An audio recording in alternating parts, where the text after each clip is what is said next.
E aí, pessoal, beleza? Não tô aqui hoje para gravar mais um vídeo, mas antes, né, vou fazer uma propagandinha aí para quem vai fazer o concurso da FURB, então, aqui em Santa Catarina, que se eu não me engano é dia 22 de setembro, né? Então, para quem vai fazer como professor de inglês, para professor de inglês, então vou lembrar que eu vou ter um preparatório aí que a gente começa dia 20, dia 16 de agosto, é uma sexta-feira.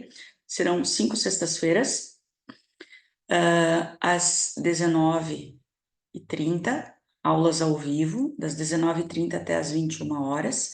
Então, serão 5 aulões de 1h30, onde a gente vai analisar provas anteriores de inglês da FURB, visando, então, interpretação, gramática e vocabulário, tá? Quem quiser, entre em contato comigo. Vou deixar aqui o meu WhatsApp profissional, tá? 999444760. Acho que é isso. Eu nunca sei o meu WhatsApp profissional. Deixa eu ver aqui para baixo, deve ter. E não é que não tem, mas enfim, eu acho que é esse daqui, vai estar ali na descrição do vídeo, tá?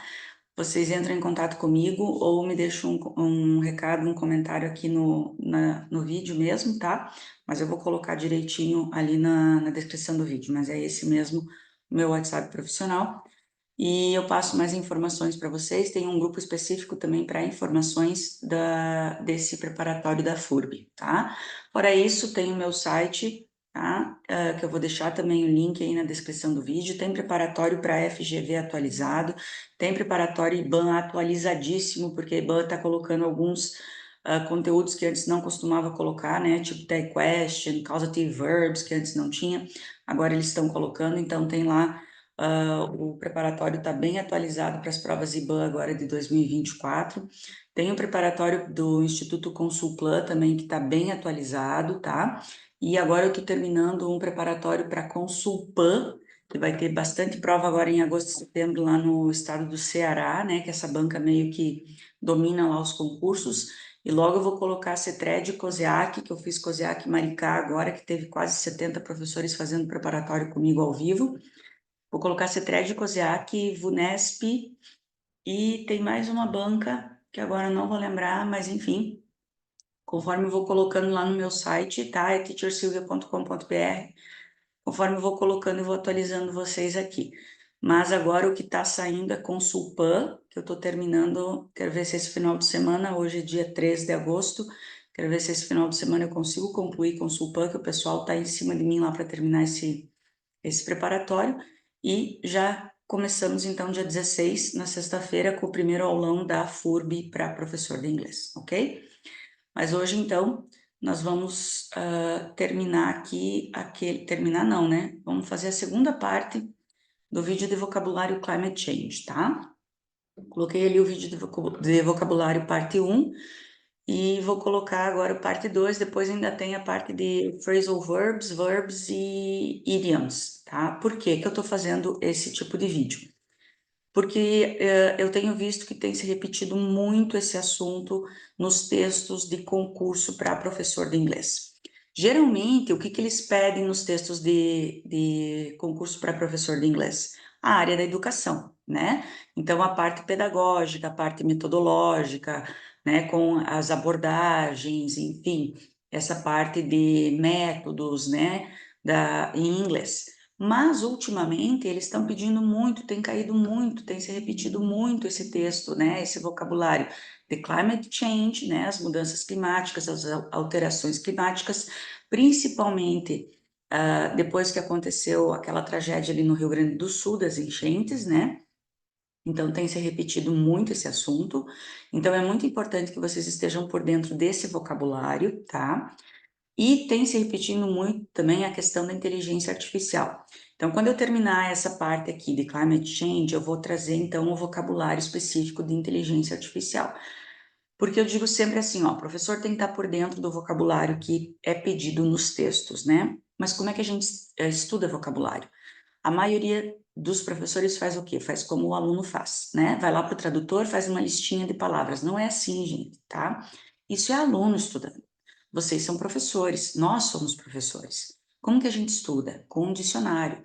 A gente estuda através de definições. E a gente estuda inglês, a gente não estuda com tradução. Por quê? Porque através de uma definição, a gente já vai vendo concordância de verbo com sujeito, né? A regência. A gente vai vendo a regência preposicional de adjetivos com preposição, de verbos com preposição, de substantivos com preposição. A gente vai vendo o uso de sufixo e prefixo, tá? A gente vai vendo um monte de detalhes que, se você faz só uma listinha de tradução de palavras com tradução, você não aprende. Sem contar que a mesma palavra em inglês, ela vai ter várias traduções, dependendo do contexto que ela vai estar, ela vai assumir uma tradução. E a família das palavras, né? A partir daquele radical, que classe gramatical eu posso ter? Qual vai ser o advérbio, qual vai ser o adjetivo, qual vai ser o verbo derivado daquela palavra? Então, eu trabalhar só com lista de traduções não adianta, eu tenho que trabalhar com definições e com contextos. Então, a tradução é a última coisa que eu vou ver numa palavra. Por isso que eu estou fazendo essa série de vídeos, porque assim, eu entendo também que um professor tem que estudar sim, mas muitas vezes a gente não tem tempo para fazer esse tipo de estudo, porque esse estudo exige tempo, exige disciplina, e é uma coisa que um professor que trabalha muitas vezes 40, 50 e até eu diria 60 horas aula por semana, não tem tempo para fazer esse tipo de estudo. Então, eu trazendo esse estudo para vocês, eu acredito que eu facilito um pouquinho, né, a vida de vocês que estão se preparando para um concurso, tá ok? Então, vamos lá para a segunda parte, né? Chega de papo, Silvia, porque eu falo demais.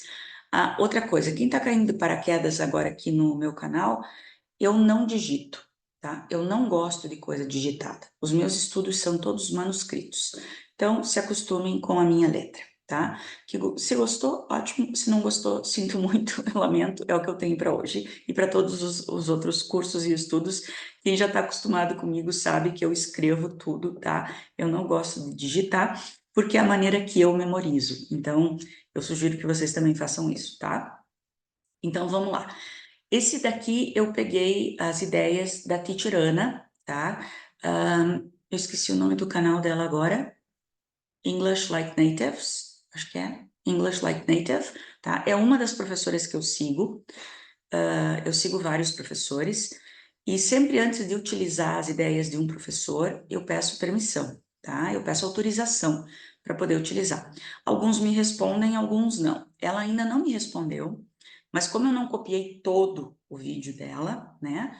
Eu resolvi gravar assim mesmo. Depois eu vou deixar na descrição o link para o vídeo que eu utilizei as ideias e o link para o canal dela, se vocês querem se inscrever e seguir. Ela é fantástica, ela é de Londres, fabulosa, tá? Sigo ela já há algum tempo, mas eu ainda estou aguardando a autorização dela. Como os vídeos no YouTube são públicos, eu resolvi utilizar assim mesmo, mas eu estou aguardando a autorização dela para poder ficar mais sossegada, né? Eu já pedi autorização para alguns teachers, o Greg foi o primeiro que me respondeu, disse que eu posso utilizar à vontade, que o que está aqui é público, a gente pode utilizar sem problema nenhum. O Keith não me respondeu, mas acredito que pelo volume de comentários que tem no nos vídeos dele, ele nem deve ter lido.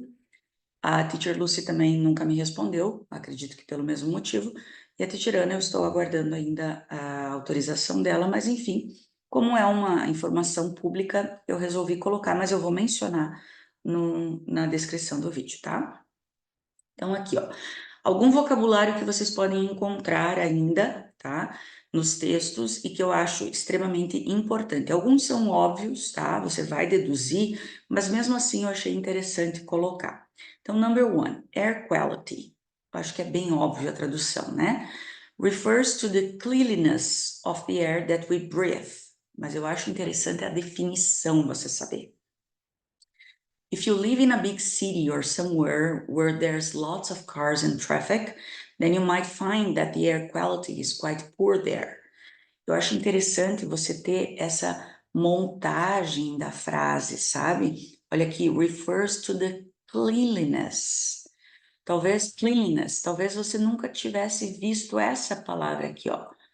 A limpeza, a clareza, né? Então eu tenho aqui, olha a formação dessa palavra.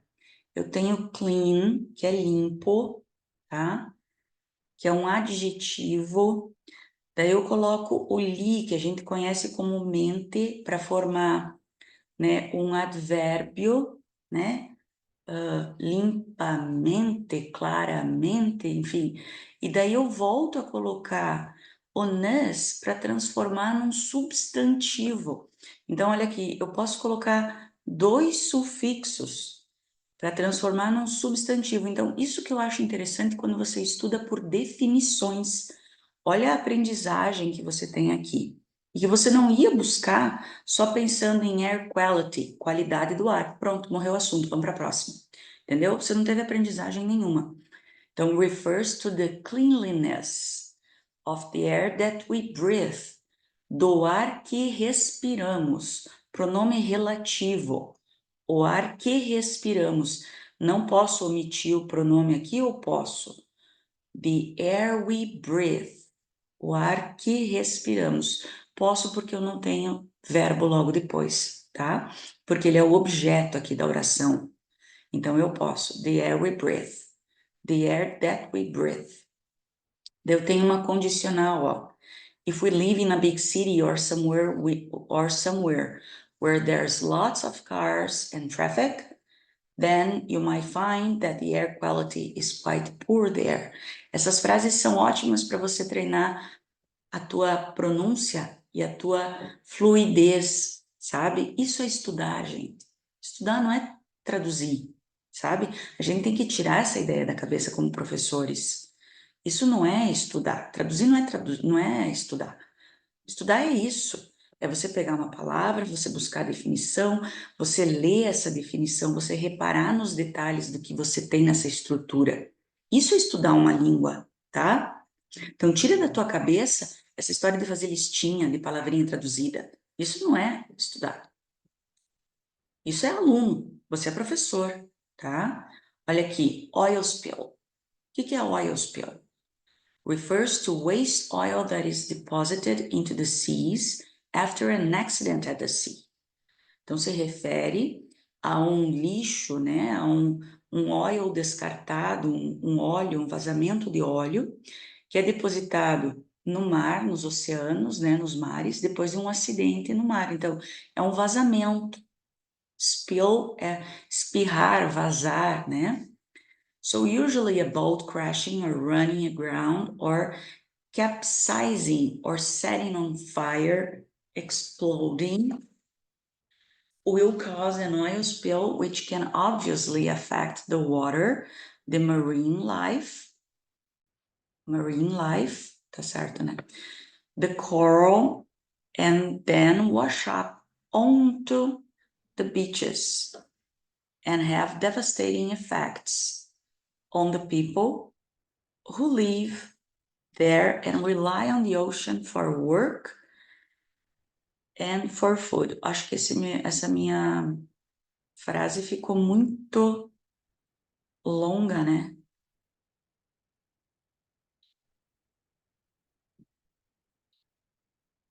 Virando capsizing, a boat crashing, né? Como é que a gente diz? Um acidente, quer dizer, um barco batendo no outro, né? Or running aground. Esse running aground eu acho que tá aqui como...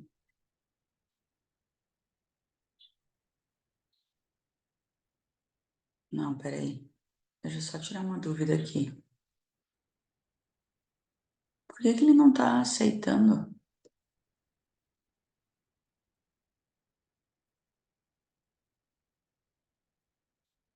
Que estranho.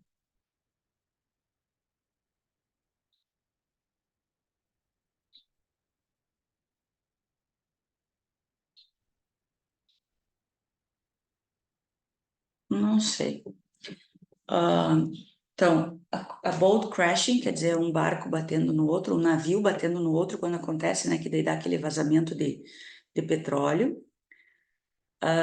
Running aground, tipo assim, perdendo terreno, mas é running aground no sentido de perdendo profundidade, então quer dizer que ele está encalhando, né? Running aground aqui. no sentido de ficar encalhado.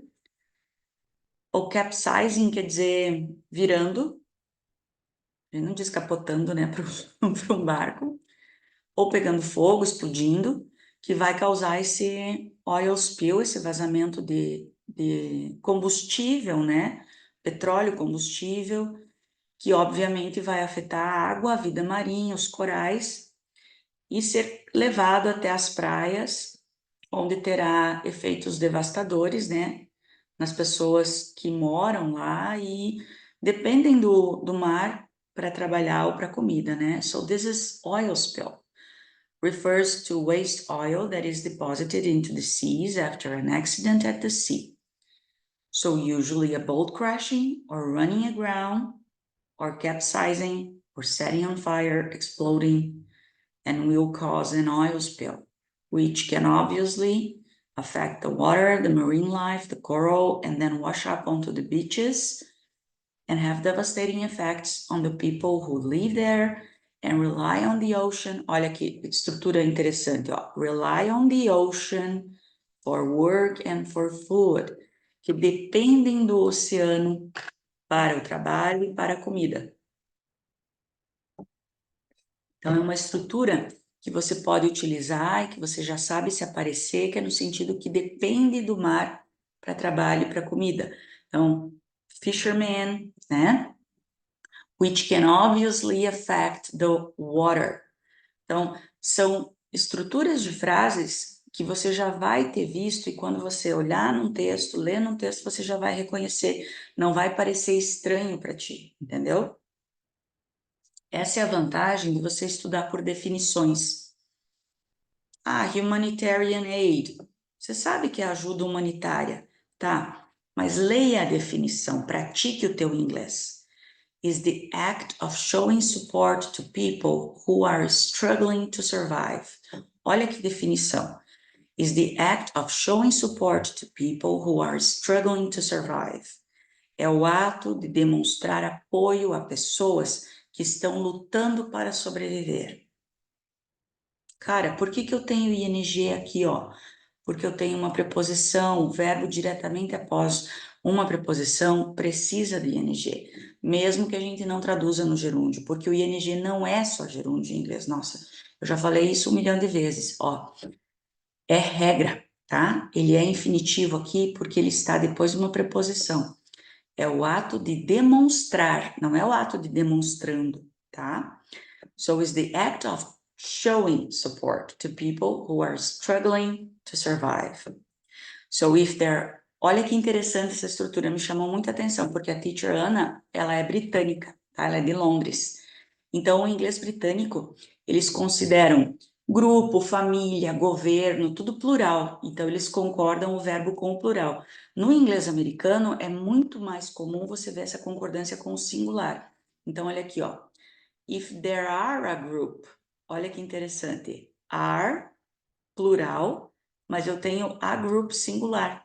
E é correto, tá? Para o britânico é correto. Se fosse americano, seria if there is a group. If there are a group of people who have, ó, plural. Para o americano seria if there is a group who has. Então, cuidem disso. São coisas que você só aprende vendo uma definição. Se você tivesse aqui, ó, humanitarian aid, ajuda humanitária. Pronto, vamos para a próxima. Você iria ver isso? Não. E daí você se debate com, ou melhor, você se depara com isso num concurso e que é uma questão, você já não sabe responder. Por isso que eu digo, professor estuda como professor, não como aluno. If there are a group of people who have experienced perhaps a terrible oil spill, which has wiped out their entire ecosystem, they might need some humanitarian aid. Olha aqui, ó. O has aqui está no singular porque está se referindo a oil spill, tá?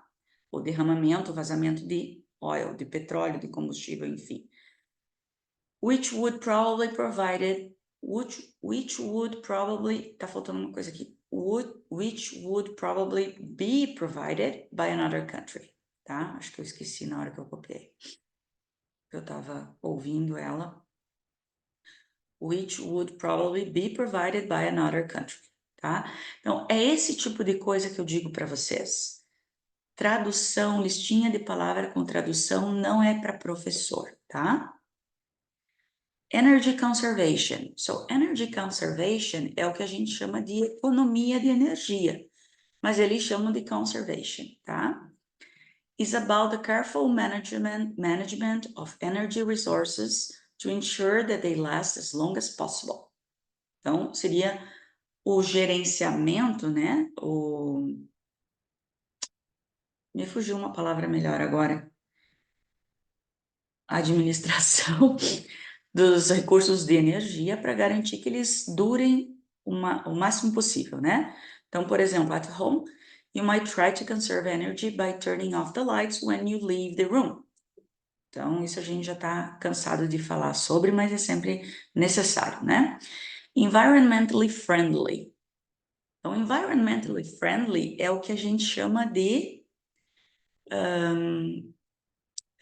ecologicamente correto, né? Ecologicamente correto.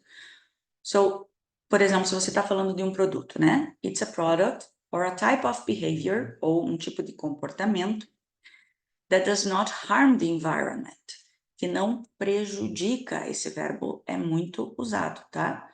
Que não faz mal, né? Daí eu tenho harmful, prejudicial, né? Se eu colocar o full aqui no final, tá? Eu transformo num adjetivo prejudicial. Unharm, que é o contrário de unharmful, não prejudicial, né? Or that perhaps does the opposite, ou que talvez faça o contrário, né? Maybe helps the environment, talvez ajude o meio ambiente. For example, plastic packaging is not environmentally friendly. As embalagens plásticas não são ecologicamente corretas. Aqui eu separei a palavra, ó, environmentally friendly, tá? Eu sempre digo, não separe palavras em inglês porque não seguem as mesmas regras do português, a não ser que você vá pesquisar no dicionário como que separa, tá? Eu fui pesquisar lá no Longman, que é o meu preferido, que ele já traz a separação. Então, pesquise antes de separar, porque não é as mesmas regras do não são as mesmas regras do português, tá? But if something is packaged in recyclable materials, like cardboard, perhaps that would be more environmentally friendly. Mas se alguma coisa é embalada em materiais recicláveis, como papelão, por exemplo, né? Pode ser ecologicamente correto, tá? Então, environmentally friendly é bem importante que você saiba o que significa. Exhaust fumes. Exhaust fumes, então, são aqueles gases liberados pelos escapamentos dos carros, tá? Então, this refers to the toxic gases that are given off when a vehicle is switched on. Então, se refere aos gases tóxicos que são liberados, given off, ó, um phrasal verb, given off. Como que você vai estudar? Ai, teacher, como que eu estudo phrasal verbs? No contexto, tá aqui, ó. Toxic gases that are given off, que são liberados when a vehicle is switched on. Ó, outro phrasal verb. Quando um carro é ligado. So, these will be vehicles that are fueled by petrol or diesel. Então, seriam veículos que são abastecidos, né, com gasolina ou diesel. You turn them on, phrasal verb separável. You turn them on and out. Sorry, you turn them on and out of the exhaust pipe. Então, você liga eles e para fora, né, do cano de descarga, sai these horrible fumes that are toxic. Tá vendo quanta coisa você aprende num contexto? Não adianta você ficar decorando lista, gente. Pressa é inimiga da perfeição, tá aí. Esse eu deveria ter colocado lá no primeiro vídeo, mas passou despercebido. Flash floods ou só floods, tá? Floods são inundações, aquilo que aconteceu, né, no Rio Grande do Sul, meu estado vizinho aqui. Mas flash floods são aquelas que vêm muito rápido, que também eu acredito que foi uma das citações lá, né? So flash floods are floods that happen very quickly. Perhaps there's suddenly a storm and the drain system can't cope, so everything floods, tá? Então, flash floods são aquelas inundações que acontecem muito rapidamente. talvez tenha uma tempestade muito rápida, né? E o sistema de drenagem não consegue lidar, então tudo inunda, né? Famine, essa palavra é muito importante também. Famine é o que a gente chama de escassez, de fome, mas naquele sentido assim, sabe, muito extenso, que abrange assim um país inteiro, tá? So is when you have widespread and extremely low levels of food. Aqui define bem, quando você tem níveis muito baixos, extremamente baixos e muito, como é que a gente diz assim, não é espalhado, widespread é espalhado, mas no sentido extenso, tá? Estendido por um continente, por um país, por um estado, tá? In many cases, it's man-made. Em muitos casos é feito pelo homem mesmo, tá? Causado pelo homem. Usually, any sort of conflict could create a famine. Geralmente, qualquer tipo de conflito, né? Pode criar uma escassez de comida. But if you have issues with weather that destroy crops or makes it hard for farmers to do their jobs, then that can also create a famine. Mas se nós temos, por exemplo, problemas com o clima, né, que é o caso do climate change, global warming, que destrói colheitas ou dificulta o trabalho dos agricultores, né, então também pode criar uma escassez muito grande de comida, né. Deixa eu só procurar uma palavrinha melhor para esse widespread.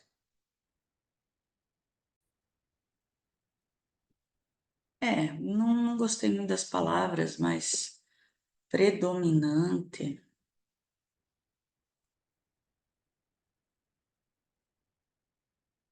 extenso, difundido, não era bem isso que eu queria, mas enfim, dá para entender. Toxic waste, então, waste é lixo, né? Toxic, já dá para entender. Mas como eu falei, é a definição que vai fazer a gente melhorar o nosso vocabulário. It's a poisonous type of rubbish. Então, é um tipo de lixo venenoso, né? Toxic. This is often produced by industrial processes, so you don't want any toxic waste being pumped into the water system, because that would make people very sick. Olha essa voz passiva aqui, que joia. Being pumped, sendo jogado, sendo... meu Deus, como falta palavras em português. Sendo, não depositado, sendo descartado, sendo... Seria bombeado, né? Mas a gente não vai dizer bombeado aqui. Então, so you don't want any toxic waste being pumped. Olha aqui, ó, o be com ing, que é tão difícil a gente lembrar na voz passiva, né? Sendo, tá? Então, é assim que você aprende, gente. Tá? Então, lixo tóxico. Leiam essas frases, repitam essas frases. Isso daqui para você gravar a voz passiva, olha aqui, ó. This is often produced by industrial processes. Isso é frequentemente produzido por processos industriais, ó. Voz passiva, tá aqui, ó. Ó, o by aqui, tá? Poaching, isso daqui é uma palavra que a gente não tem nem como deduzir o que é. Então, é muito interessante vocês saberem. Poaching is the activity of hunting and killing wild animals illegally. Isso daqui é a caça ilegal.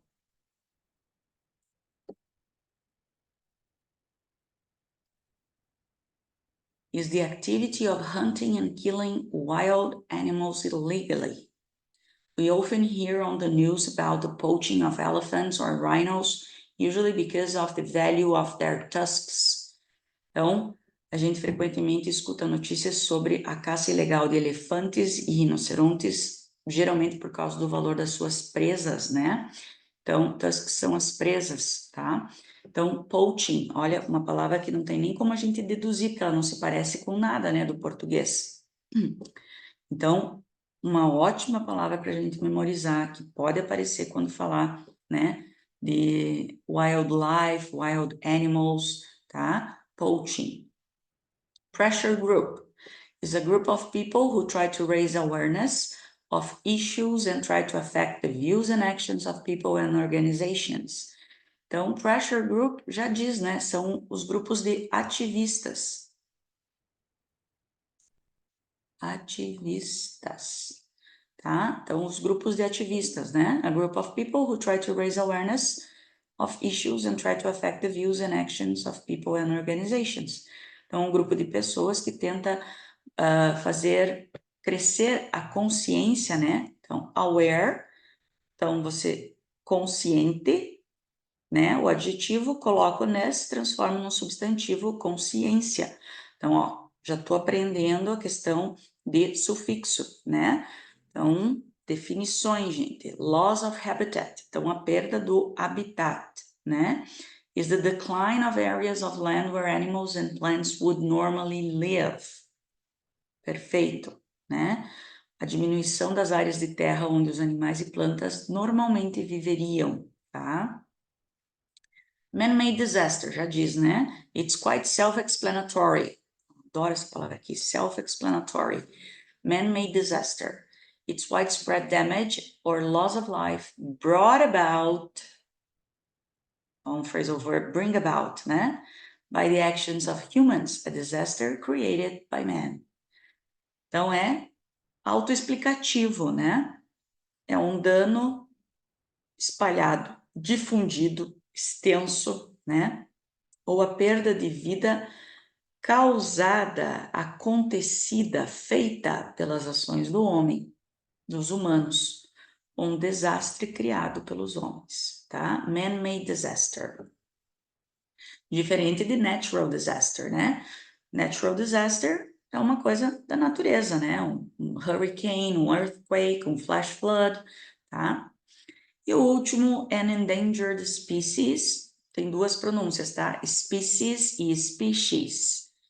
E sempre no plural, tá? Ela pode ser singular e plural, mas ela sempre vai terminar em S.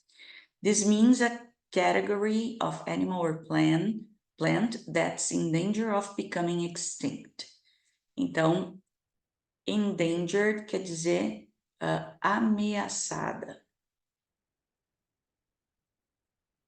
An endangered species é uma espécie ameaçada, tá? É uma categoria de animal ou planta que está em perigo de se tornar extinta. Então, é uma espécie ameaçada de extinção. Então, esse foi o segundo vídeo de vocabulário relativo a climate change. O próximo, provavelmente, eu vou falar de verbos e phrasal verbs. E se der, se não ficar um vídeo muito extenso, né?